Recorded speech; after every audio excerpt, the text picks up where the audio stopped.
Bom dia pessoal, tudo bem? Professor Max aqui em mais uma aula, de geografia. Hoje, na verdade, é uma aula de geografia mais do que econômica, né? Eu espero que vocês tenham gostado da nossa última aula, que nós falamos aqui sobre alguns conteúdos bem interessantes. Falamos sobre mercado internacional, né? Então é o assunto que assim que a gente discute entre os professores de geografia. E a gente acredita que é um dos conteúdos que vai ser assim a base do Enem desse ano, ou do ano que vem, do início do ano, né, do Enem.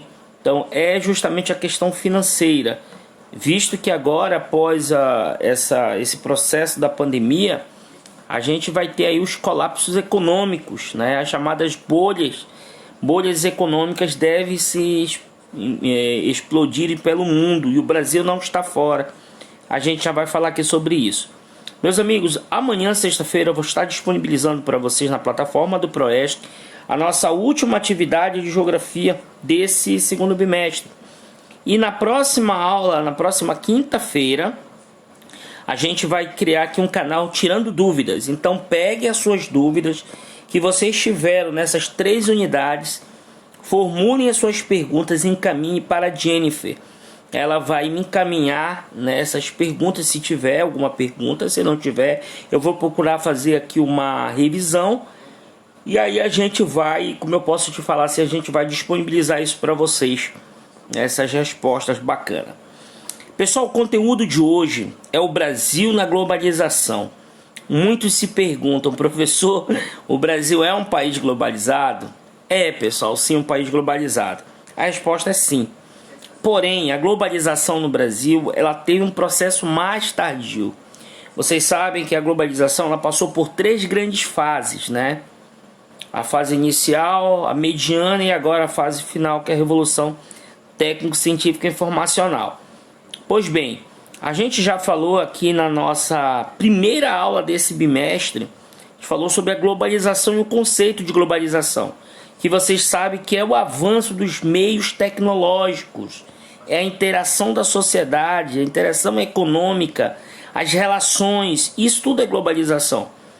E aí há uma discussão, se o início da globalização foi em 1492 por ali, com as grandes navegações, ou se realmente é a partir dali da década de 70, mais precisamente após a queda do Muro de Berlim, né? Finalzinho de 89, início dos anos 90, que é o surgimento do processo de globalização. Enfim, a gente não vai trabalhar isso aqui, mas o que eu quero pontuar para vocês agora é que o Brasil realmente é um país global. Sim, ele é um país globalizado, porém, nós pegamos aí a segunda fase, a metade para o final da segunda fase da Revolução, desse processo da globalização, né? E a gente entrou aí na Revolução Técnico-Científica e Informacional, e ainda o Parque Tecnológico Brasileiro ainda vive um processo. Por exemplo, a gente não tem ainda um produto assim, com grande destaque no cenário internacional, a não ser os aviões brasileiros, né? A Embraer hoje é muito conhecida pela essa produção de aviões do Brasil. Então, tirando ela, a Itautec e outros produtos de tecnologia, até mesmo a própria Positivo, nós temos hoje essa carência, essa necessidade de alguns produtos brasileiros no mercado internacional. Tá bacana? Mas, professor, me diga uma coisa, o Brasil e a globalização, quando foi que surgiu esse casamento? Na verdade, assim, esse casamento do Brasil na globalização está muito associado ao início da década de 90. Pessoal, o Brasil ele passou assim, por diversos presidentes durante essa história, né? Então, nós tivemos o fim da ditadura militar, né? E aí, com o fim da ditadura militar, com as eleições diretas já, né? E o Brasil ali por volta de 84, 85, já credencia seu primeiro presidente pós-ditadura militar, democraticamente eleito, né? E aí vem o processo de construção do Brasil. Porém, é sim no início dos anos 90, ali com o governo do Fernando Collor de Mello, que sofre impeachment, e aí entra o governo Fernando Henrique em seguida, é que o Brasil adota algumas medidas consideradas essenciais para o processo da globalização. Dentre essas medidas, eu gostaria de destacar aqui, abrir a caneta para vocês. algumas medidas foram tomadas para que o país ele realmente se inserisse dentro desse processo global, como eu posso pontuar para vocês aqui. Dentre eles, a abertura, né, para o mercado, a abertura do mercado interno. O Brasil, que até ali aquele momento tinha né, algumas barreiras protecionistas. O Brasil, por exemplo, tinha um mercado muito interno. Os produtos internacionais para chegar aqui, nós tínhamos o chamado protecionismo. Então o Brasil se protegia muito dos seus produtos, com medo de perder, né, concorrência para a concorrência do mercado de fora. Então, a partir desse momento, o Brasil começa a criar, no início da década de 90, as chamadas políticas neoliberais, né, que é a abertura realmente do comércio, do mercado para outras nações do mundo todo. E aí nós temos a abertura do mercado interno para produtos de fora. Redução de tarifas, né, ou barreiras protecionistas, que eu acabei de te falar. O Brasil ele protegia os seus produtos, jogava imposto em cima de outros produtos de fora, de outros países, e aí o Brasil começou com essa nova dinâmica do neoliberalismo, começa a abrir aí, reduzir essas barreiras protecionistas e abrir o seu mercado para outras nações, inclusive Estados Unidos, China, que se aproximam do Brasil, a própria União Europeia se aproxima do mercado brasileiro. Também nesse período, acredito que vocês saibam, o Brasil, né, em 1991, o Brasil ele vai se inserir, né, dentro do bloco conhecido como Mercosul. É nesse período que ocorre ali o Tratado de Assunção no Paraguai. O Brasil, juntamente com o Paraguai, a Argentina, o Uruguai, criam ali com o Tratado de Assunção em 91 o chamado Mercosul. E em seguida tem a entrada da Venezuela. Então realmente o Brasil quebra esses paradigmas, o Brasil passa a ser referência dentro da América Latina, tanto pela sua população, né, que na década de 90 a população brasileira já tinha mais de 100 milhões de habitantes, mas a partir daí o Brasil se posiciona no mercado internacional, começa a criar essa política neoliberal, ou seja, os produtos brasileiros que eram muito restritos à nossa realidade passam já a migrar para outros mercados e servir de referência, inclusive, em países como os Estados Unidos, China, Japão, União Europeia. O caso do ferro brasileiro, que na década de 90 se tornou um dos principais produtos exportados do Brasil para outros mercados. Tá bacana? Nesse período também, mais à frente, né, surge aí outras empresas nacionais com grande potencial, né, com referências no mercado, que a gente já vai citar aqui para vocês. Com relação às exportações, né, brasileiras para blocos econômicos, eu quero destacar aqui para vocês, e gostaria que vocês também destacassem aí no livro dos senhores, né? As exportações brasileiras têm referência, né, para alguns mercados. Hoje os principais mercados brasileiros são esses que estão aí: a União Europeia, nós temos aí a ALAD, os Estados Unidos com a APEC, né? Nós temos aí um grupo de países que eu posso narrar para vocês que tem hoje o Brasil como grande parceiro comercial. Então esses blocos de países hoje consomem muito produto brasileiro. Esqueci de pontuar também hoje que o Brasil, nesse início da década de 90, ele inseriu uma nova política, que é a chamada privatizações das empresas estatais, característica de países neoliberais, países capitalistas neoliberais. Hoje, por exemplo, o que a gente percebe é que muitos países ainda são presos às estatais. E uma coisa interessante tu saber que quando um país na verdade ele privatiza uma empresa estatal, como no Brasil ocorreu, por exemplo, as telecomunicações no Brasil, né, antes da década de 90 essas telecomunicações eram do Estado brasileiro. Então a gente percebia a falta de tecnologia, o atraso mesmo na tecnologia. Quando se privatizou para empresa, vendeu-se para empresa de fora, o que a gente percebeu foi uma mudança no sistema de telecomunicação no Brasil, né? Principalmente o telefone, a parte de telefone móvel começou a chegar aí na década de 90 no Brasil, né? Mas ali o Brasil deu um salto realmente. Então o Brasil teve várias empresas privatizadas nesse período. Nós tivemos a CNN, na verdade a empresa brasileira de telecomunicações foi privatizada. A própria companhia Vale do Rio Doce, ela foi também privatizada, uma parte da estatal brasileira. Ou assim, se tornou realmente referência nesse ponto aí. Ok? Pessoal, outra situação que eu quero trabalhar com vocês aqui é justamente a inserção do Brasil em alguns grupos de discussões econômicas. Hoje, por exemplo, nós temos vários grupos de discussões econômicas, mas assim, 3 se destacam muito hoje no mundo. O G20, que é a junção dos países mais desenvolvidos e os países emergentes do planeta, e o Brasil faz parte do G20. O G7, que tira a Rússia, formado por Canadá, formado por Estados Unidos, França, Reino Unido, Itália e Alemanha e Japão. E aí, quando entra a Rússia, se torna G8. E qual é a diferença, professor? A diferença é o seguinte, que o G20, o G7 ou o G8, eles discutem economia, discutem relações diplomáticas, relações econômicas entre essas nações. Por exemplo, abuso de uma nação com relação a uma outra, protecionismo de uma nação com relação ao produto da outra. Então, a discussão ela é do amplo econômico. Então, assim, eles discutem políticas econômicas entre esses países. E aí é interessante você saber também que anos depois, nós tivemos aqui, eu estou pontuando aqui para você na tela, os BRICS. Né? Muito cuidado com isso. Os BRICS não é um bloco econômico. Peço desculpa que a foto do livro está um pouco desatualizada, né? Hoje não é mais essa formação aí dos presidentes dos BRICS. Aqui, por exemplo, no lugar da presidente Dilma, hoje é o presidente Jair Bolsonaro. Recentemente os BRICS se reuniram na Índia para debater economia. Mas o senhor está falando, professor, que os BRICS não é um bloco econômico, não é um... que é então? Na verdade é uma cúpula. É diferente. Bloco econômico trata das relações comerciais, diplomáticas. Nos blocos econômicos há a discussão de uma moeda única, há a discussão das quebras das barreiras alfandegárias, que quebrar a barreira alfandegária quer dizer quebrar tarifas. Meu produto entra mais barato num país. Livre circulação de pessoas, que é o caso da União Europeia.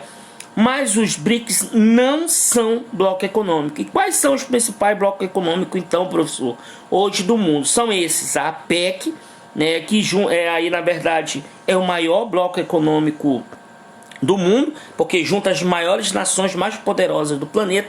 São mais de 30 países que compõem a APEC. Nós temos o NAFTA dos Estados Unidos, que é a junção do Canadá, Estados Unidos e o México. É um bloco muito grande. Nós temos a União Europeia, que são aproximadamente aí mais de 25 países que compõem o bloco. E é interessante você saber, que o Reino Unido acabou de deixar, né, através do Brexit, a União Europeia. Ele está fora, ele saiu de dentro do bloco econômico. Nós temos o Mercosul, aqui na América Latina, que pega Brasil, Uruguai, Paraguai, Argentina e Venezuela. Só não esquecendo que a Venezuela está suspensa do bloco devido às questões diplomáticas dentro do país, e aí que envolveu, né, eu quero até aqui pedir desculpa que na aula passada eu citei como presidente da Venezuela o Evo Morales. Não, Evo Morales é o presidente da Bolívia, é Nicolás Maduro, presidente da Venezuela. Então esses problemas diplomático, né, interno dentro da Venezuela, fez com que o Brasil, que é o líder do Mercosul, afastasse a Venezuela temporariamente até resolver esse problema da democracia lá dentro. Então hoje os BRICS eles são uma cúpula formada por Brasil, Rússia, Índia, China e a África do Sul. E é interessante tu saber que pode cair os BRICS da tua prova do Enem esse ano. Já te falei que não é bloco econômico, é uma cúpula. Mas uma coisa interessante tu saber que essa cúpula criou um banco. Na verdade, hoje eles criaram ali um banco interno entre eles. Né? Cada país contribui com uma cota em milhões de dólares e criaram um fundo conhecido como Fundo dos BRICS. Muito atento para isso, que possa que caia na prova do teu Enem esse ano ou no início do ano que vem. E professor, e como é que se usa esse fundo? Te lembra que eu falei do FMI e do BID na aula passada? Beleza. O Fundo dos BRICS é para socorrer países que vivem crise econômica dentro do bloco, né? Então fique atento nisso aí. E possivelmente ele seja usado agora devido à questão da pandemia. Está se falando muito nisso. Por exemplo, a Rússia e o Brasil, ou vice-versa, o Brasil e Rússia, nessa mesma ordem, são os países dentro do BRICS que mais estão sofrendo com a pandemia. Por exemplo, o Brasil é o segundo país do mundo com o maior número de casos, depois dos Estados Unidos é o Brasil. E em terceiro é a Rússia. Então o Brasil já se fala em utilizar parte desse recurso dos BRICS, né, em pegar emprestado para que ajude principalmente nessa questão econômica que o país está prevendo já para frente, aí, a partir de agosto, a recessão, né? E é interessante você saber, por exemplo, também que o Brasil ele possui grandes reservas cambiais. E dessas reservas, por exemplo, que são mais de 200 bilhões de dólares que o Brasil tem em reservas cambiais, essas reservas estão sendo utilizadas agora justamente para gerenciar esses programas sociais durante a pandemia. Uma delas, eu estou te citando agora, é o plano emergencial, né? Na verdade, essa ajuda emergencial dos R$ 600 que está sendo dado para as famílias é recurso do Tesouro Nacional, é recurso na verdade, dessas reservas que o Brasil acumula aí aproximadamente há 20 anos. Né? O Brasil, como eu te falei, não deve mais para o Fundo Monetário Internacional, então o Brasil aí criou uma reserva cambial em dólar. O Brasil conseguiu vender dólar agora no mercado, teve um lucro porque a moeda estava aumentando o valor. O Brasil vendeu aproximadamente 500 milhões de dólares no mercado, arrecadou, esse juro está investindo aí nessa ajuda para a população. Está revertendo, na verdade. Tá bacana? Então deu para entender os BRICS, né? Outra coisa que eu quero te falar aqui dos BRICS, os BRICS ele é criado por um economista britânico conhecido como John Neal. Ele criou a sigla dos BRICS ali no início dos anos 2000. E ele levou em consideração o que, Max? Ele levou em consideração que esses 5 países, na verdade 4, depois entrou a África do Sul, que esses 5 países eles cresciam além da média. Por exemplo, o crescimento da China e Índia além da média mundial. Brasil também, no início dos anos 2000, um crescimento rápido. E aí ele formulou esses 5 países, fez uma leitura e criou a nomenclatura BRICS, né? Só que recentemente o John Neal, que é um economista do Banco Sachs, ele voltou atrás e ele não considera mais a sigla BRICS, ele considera a sigla IC. Mas professor, não entendi. Então por que teve a reunião da cúpula? Não tem nada a ver uma coisa com a outra. Os BRICS se mantêm. Eles criaram uma cúpula ali, né? Não é bloco, né? Mas criaram uma cúpula ali entre eles, se comercializando entre eles. Por isso que hoje o principal parceiro comercial do Brasil é a China e não é os Estados Unidos. Cuidado com isso. Então a sigla hoje ela representa Índia e China, porque Brasil, Rússia e África do Sul vive com certeza uma das piores crises econômicas de toda a sua história. O Brasil tem seu PIB recuado há 4 anos consecutivos. Então o PIB brasileiro desde 2015 ele não consegue alavancar, não consegue subir. E aí as quedas desse PIB fez com que ele, John Neal, reescrevesse sobre o Brasil.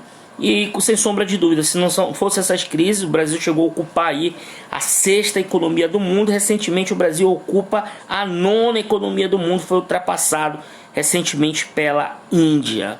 Beleza, gente? Espero que vocês estejam entendendo aí. Voltando aqui para a globalização, né? Eu quero pontuar aqui para vocês que a globalização também ela é essa colaboração, participação do Brasil em outros países. Marcar presença em outros países passa a ser também uma questão, eu posso dizer assim, imperialista. Além de ser imperialista, ela é também uma questão global. Então o Brasil hoje ele tem a participação do Exército Brasileiro em diversas missões internacionais. E conforme o mapa, vou botar aí na telinha, nós temos aqui o MINUSTAH, que sem sombra de dúvida é a missão mais importante do Brasil fora do Brasil, né? O MINUSTAH é a missão que o Brasil está no Haiti desde 2010, quando houve o terremoto, né, no Haiti, aquele terremoto que devastou quase o país. Então o Brasil está aí dentro a parte do Exército Brasileiro, e agora começou a retirada do Exército Brasileiro. Então o Brasil também, na América do Sul, o Brasil também tem aqui participação na Colômbia, né, para ajudar nos conflitos, principalmente as FARC, as Forças Armadas Revolucionárias da Colômbia. Então o Brasil também tem participação. E você vai para a África, você percebe que o exército brasileiro está quase em toda a África e também na região do Oriente Médio. Então isso é também globalização, isso é imperialismo, é o Brasil deixar um pedacinho dele, né, em algum local do mundo. Com relação ao Brasil conectado, a gente também já falou sobre isso, né, e isso mostra que desde a Revolução Técnico-Científica, né, e da globalização, o Brasil ele vem se posicionando com relação a esse crescimento. Lá na década de 90, no início, era muito lento. E aí hoje eu vou mostrar aqui nesse gráfico, olha só, 1 milhão de pessoas, né, a evolução com serviço de móvel, né, serviço móvel de telefonia. Vocês percebem que lá em 1994, o Brasil tinha 0,8%, e aí conforme veio crescendo, olha hoje, nós estamos chegando, essa é de 2014, a 280 milhões de acessos. Esses números já foram atualizados. Atualmente são 291 milhões de pessoas que têm acesso a serviços móveis no Brasil. É igual, professor, mas o Brasil tem 220 milhões de habitantes. Como assim 291? É porque existe pessoas com mais de um aparelho telefônico, pessoal. Então é por isso que o Brasil está entre os maiores países do mundo em uso dessa tecnologia. E aqui no mapa, a gente já trabalhou isso numa aula, aqui nessa outra tabela, né? E nesse quadro aqui eu mostro para vocês com relação a isso, né? Esse dado do Brasil já foi atualizado. O Brasil ainda permanece em quinto lugar, atrás dos Estados Unidos, né? Da Indonésia, da Índia e da China. São os países que mais hoje usam a telefonia móvel, que é o celular. Muito cuidado, porque há uma diferença do uso do celular para redes sociais. Redes sociais, o Brasil é o segundo do mundo, só está atrás dos Estados Unidos. Por que não a China? Porque a China tem restrições a redes sociais. Facebook, Instagram, Twitter, né, essas redes sociais, o WhatsApp. A China e a Rússia, Coreia, Venezuela tem restrições nessas redes sociais. Então o povo não é livre para acessar a plataforma. O governo filtra as informações e aí a população acessa. Já o Brasil, por ser, na verdade, essa discussão do momento, essa questão democrática, né, devido aí à questão das fake news, mas o Brasil hoje passou a ter, né, essa grande linha de acesso às redes sociais. Joinha?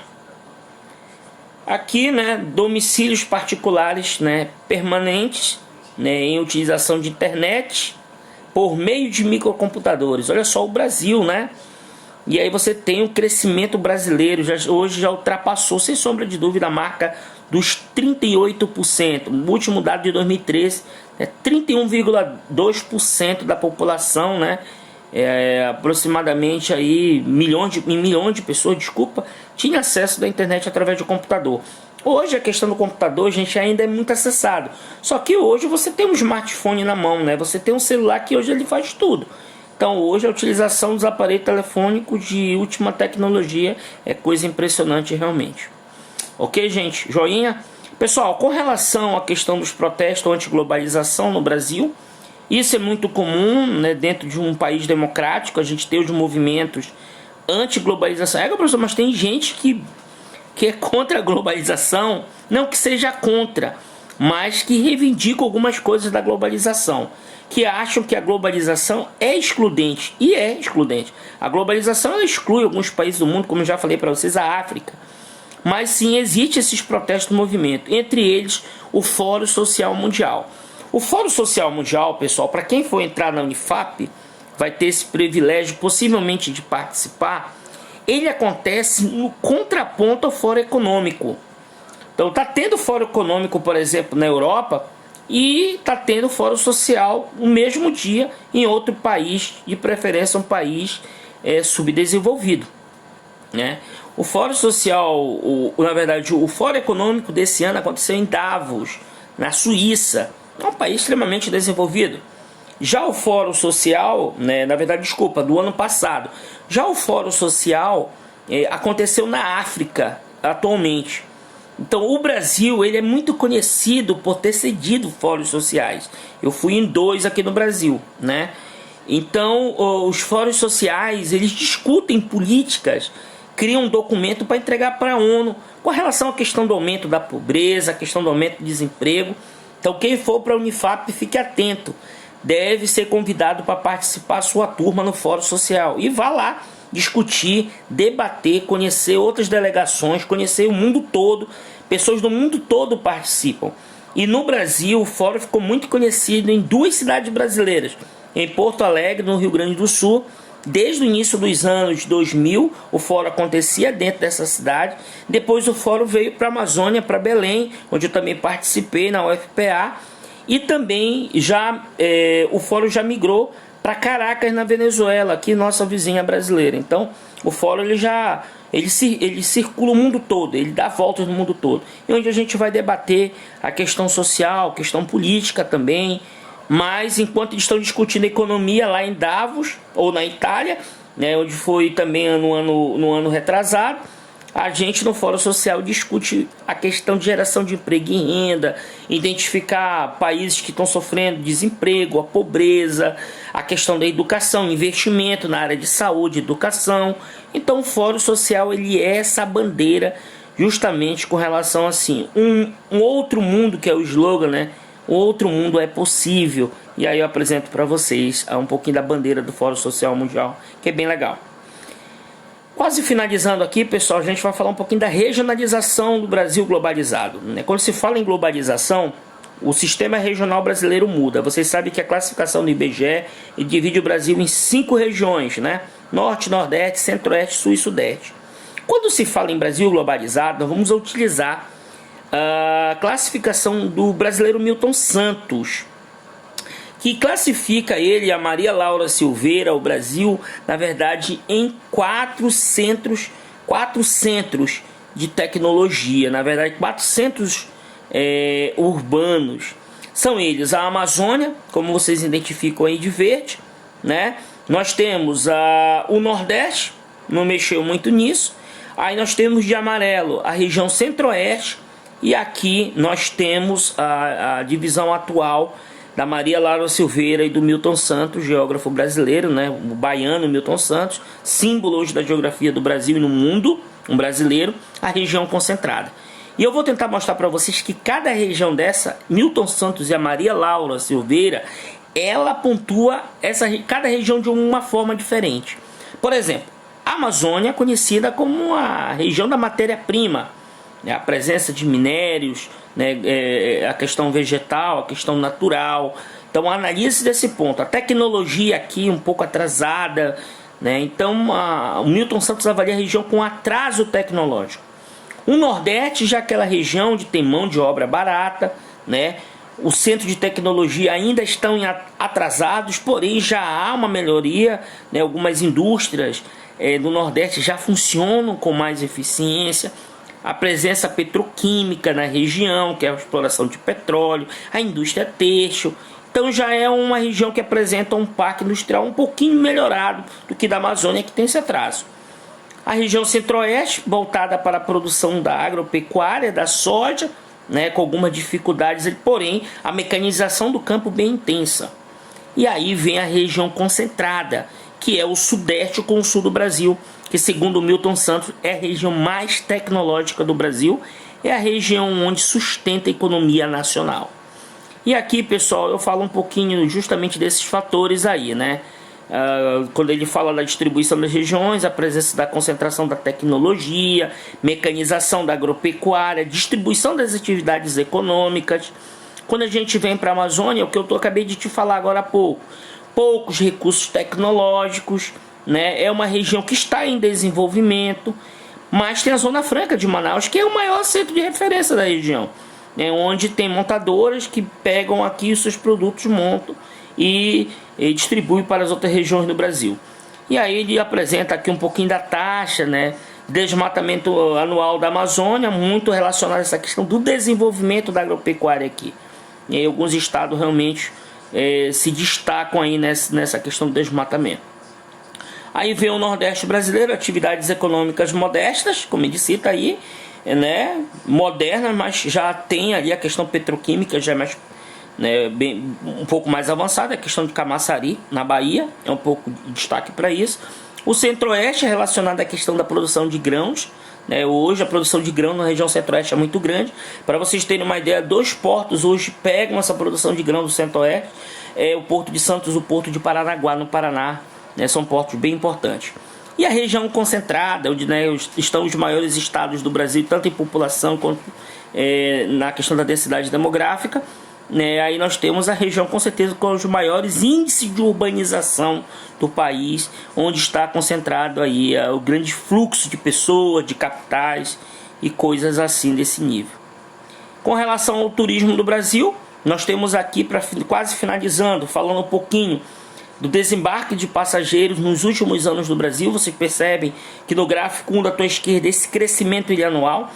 E eu quero te dizer o seguinte, o Brasil ele passou por, deixa eu só apontar aqui na tela, ele passou por 3 grandes momentos desse crescimento de turismo no Brasil. Em 2012 nós tivemos no Brasil o Pan-Americano, não esqueçam disso.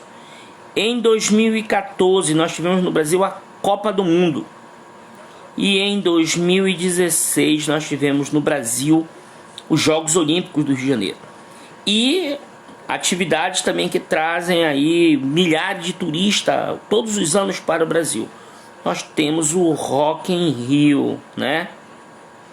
Esse sim atrai milhares de pessoas para a cidade maravilhosa, inclusive turistas internacionais.